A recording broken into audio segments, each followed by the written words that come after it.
Meron talaga tama ng mga aso sa amin dito. Tapos pamangarayan ng kanta napahingin nila, pero pag open bus na tapos kita napatahimik na naman yung napatahimik. Gusto kami ng kanta, pero malaman yan. Nangingin na mga yan. Kaya sige, open bus na nalabas ko ngayon. Tsaka na to. Tambak lang di kasi to. Kasi pag maglalabas pa kami ganito. Alam niyo ba yun? Alam niyo ba yun? Gabi ko talaga mga aso dahil si Tantol. Tapos napahingin nila, pamangarayan ng kanta. Pero pag open bus talaga, dahil napatahimik nila. Tatampo na ako sa mga aso, tol.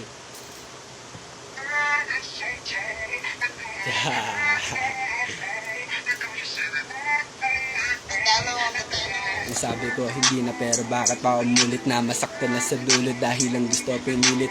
Nagbaka sakali na hindi na masaktan pero gano'n nakapalit na paglaro. Maramdaman na ang sakit, gusto malaman kung ano ang gagawin na tuliro. Kaya pag-ibig itunuring na paraning sakit sa puso ay hindi na gumaling. Naging piring na ang mata ko sa lahat nung maramdamang wala sinani. Madilim na ang paligid na gano'n na ang dama. Alam ko nang wala lahat, tiyakin na yung mag-isa. Ang ugali nag-iba, minabuti ng gano'n na mimihasin na ang takot nasa dibdib. Di naga ngayon tanggal pati kaduluwa para hindi maramdaman yung sinusuka. Dahil di na magawa pang humarap kapag kausap na gano'n na ba ito ang lunas na gamot. Kaya sabi ko hindi na lubos na talaga.